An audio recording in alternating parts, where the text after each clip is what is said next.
Hello friends, today is the first week of our quantitative reasoning class and we are starting by knowing the meaning of quantitative and the basic operations involved in solving quantitative reasoning.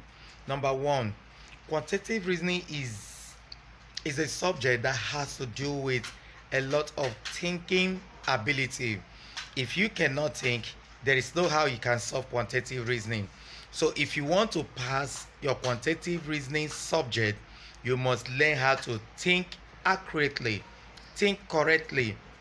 So it is a subject that has to involve with your what? Your thinking ability. In quantitative reasoning, we have four basic operations involved. I said four. Yes, you can see my fingers, four. So we use the four basic operations in solving quantitative reasoning. Number one, four basic operations we use in quantitative reasoning is addition. We add in quantitative reasoning. Another basic operation is multiplication. We use multiplication in solving two. And another one is division. There is no how we can make use of multiplication without using what? Without using division. So multiplication and division are just like they goes together. If you can multiply very well, definitely you can divide very well. Then another one is subtraction. Anytime you see in equation there is a addition, there must be a what? A subtraction. So subtraction and addition goes together. Then multiplication and division also goes together. Now, sometimes in quantitative reasoning, there is an invisible number too. In that invisible number, you use the invisible number, maybe 2 or invisible number 3 to subtract or to add or even to multiply or to divide any of the number in order to get your answer. Then another one is at times we make use of square and square roots. We make use of square and square root to also solve our problem in quantitative reasoning.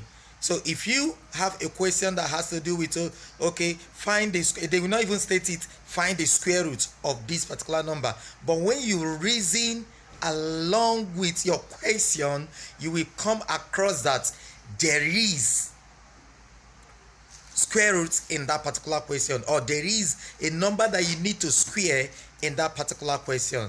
So let's check some of the examples we have today. So for today, we are starting from simple to complex in quantitative reasoning. I will hope you will enjoy the class. Thank you very much. This lesson, people should be able to identify a pattern or patterns associated with each image. Two, they should be able to apply the basic mathematical operation, that is, the four basic operations involved in mathematics in finding solution to any given sample in quantitative reasoning.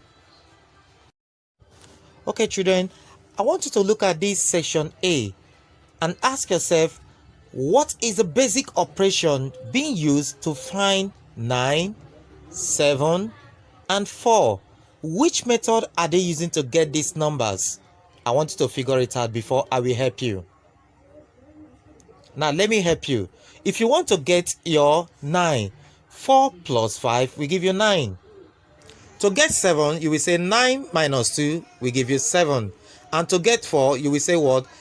6 plus 3 will give you what? 9. Then 9 minus 5 will give you what? 4. Now, let's look at another sample in section E. This sample, I divided it into two. Section A and section B. The two sections are different, so figure it out before I will help you. Now from section A, to get 6, you will say 2 times 3 will give you 6. And to get 28, 7 times 4 will give you 28. If you want to get your 2, you say 1 all over 4 times 8. 4 divide 8, the answer will give you what? 2. Then 2 times 1 will give you what? 2. Let us check section B. Section B, 9 divided by 3 will give you 3. 10 divided by 1 will give you 1. To get your 6, you will say 24 divided by 4 will give you what? 6. Okay, now I want you to check the two different samples in section E, the A and B, before you start solving your own. Now children, let us check another sample in section G. In section G, we have three different samples, although two of them are the same.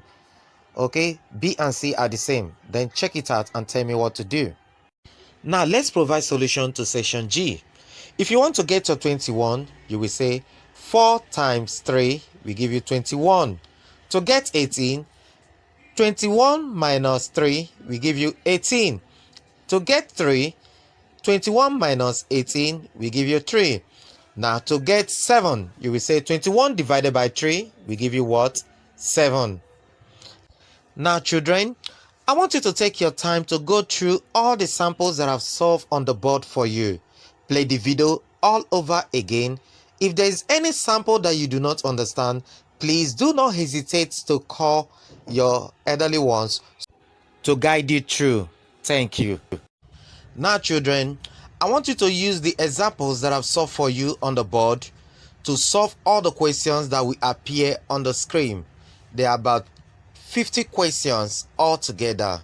So you are going to see those samples that I solved for you among the 50 questions that will appear on the screen.